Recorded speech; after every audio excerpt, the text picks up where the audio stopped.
A woman's hair got stuck inside an escalator.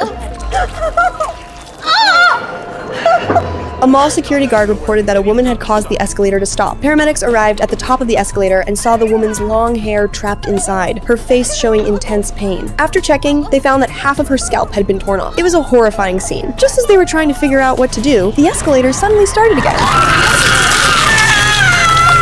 The paramedics were shocked. Her hair kept getting pulled in, and she let out a heartbreaking scream. Seeing that all her hair was about to be swallowed, the paramedics quickly hit the emergency stop button.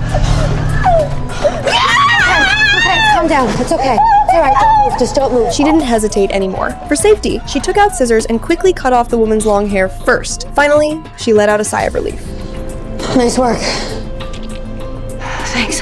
Then they immediately sent the woman to the hospital for treatment. The man was pulled into a wood chipper.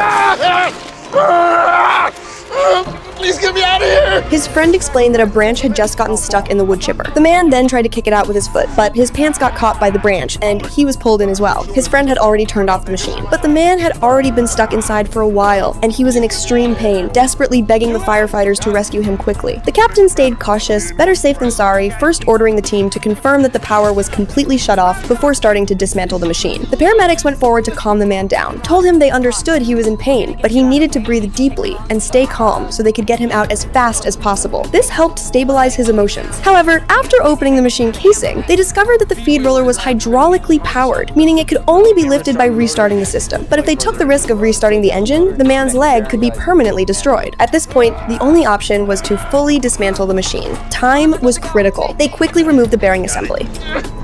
Ready on 3. 1, 2, 3. All right, on 3, 1. With the man's screams continuing, the feed roller was lifted, and he was successfully rescued. Next, he only needed to be sent to the hospital for treatment. So, no matter what job you do, you must always act carefully and cautiously.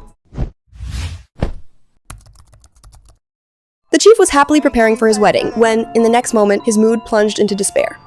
Oh, no. The cathedral fell through. I tried to strong-arm Father Dan, but they got this AA meeting over there and they paid... Why didn't you tell me? I tried, but you know, you were so excited and all, and... Very much.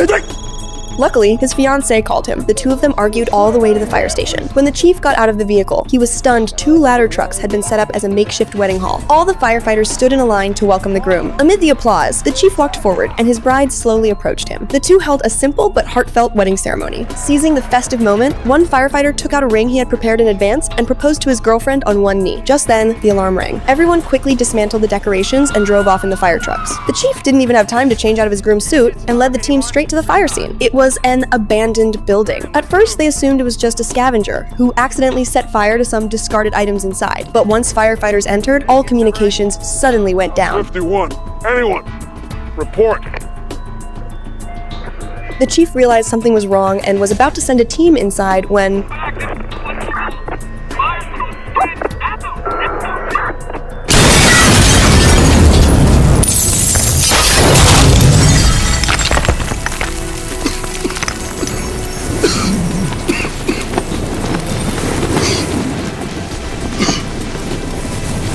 Oh, God. The abandoned building fire site suddenly exploded shortly after the firefighters entered. Everyone inside was knocked to the ground. Fortunately, their gear was well equipped, and they gradually regained consciousness, one after another. However, one firefighter suffered a broken leg and was unable to move. They called for paramedics, but there was no response, so they had no choice but to improvise a splint using nearby tools to stabilize his injured leg. At that moment, a voice came through the radio. Eyes on Dawson or Shay, I can't read. Shay, call out! Dawson! Shay!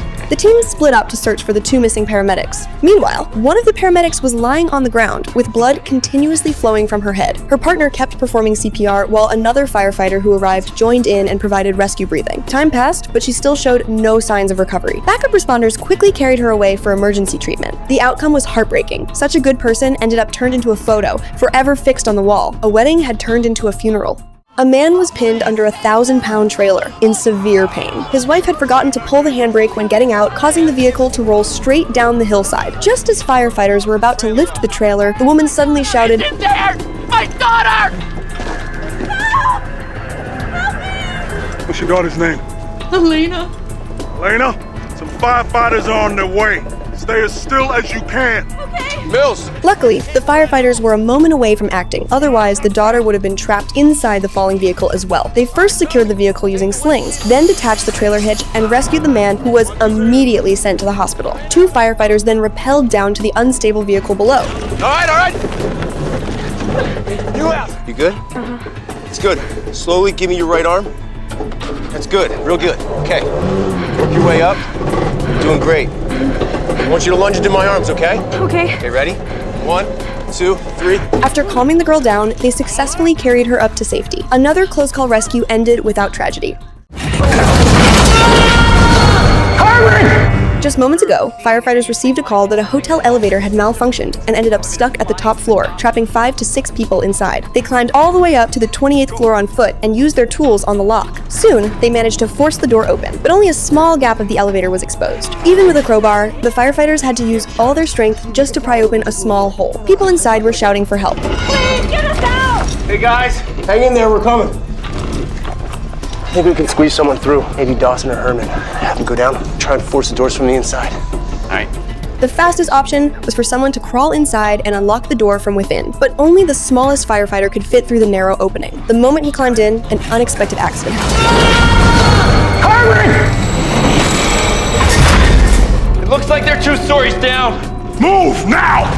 The team rushed down to the lower floors. Inside the elevator, the trapped firefighters reported that everyone was safe except for one woman who had suffered a spinal injury and couldn't move. However, in this old elevator system, only the top and bottom floors had access points. The other floors could not be opened at all. Forcing it open would take at least a full day. At that moment, one firefighter noticed something unusual. He asked his teammate to bring a hammer drill while he ran to the top floor holding a piece of paper. He marked the position of the door frame, then quickly went back down and aligned the paper with the gap. Using it as a guide, they drilled precisely at the lock point. Everyone finally realized that was where the locking mechanism was. Soon, the elevator doors were opened.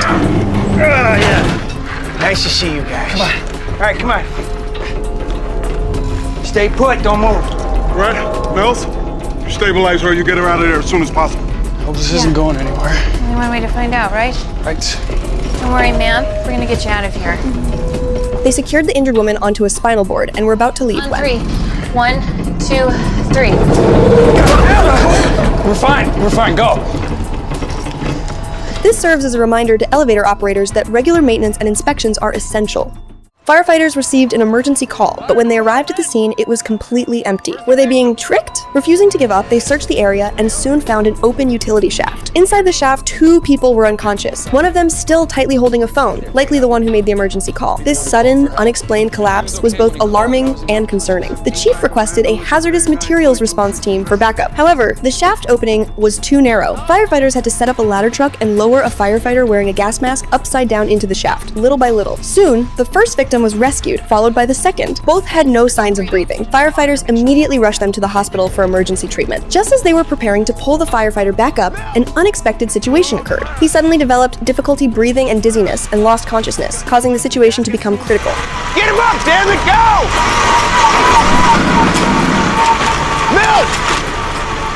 The line's stuck. However, the rescue rope would not move. It was perfectly stuck inside the shaft. A teammate quickly brought a long pole to pry it loose.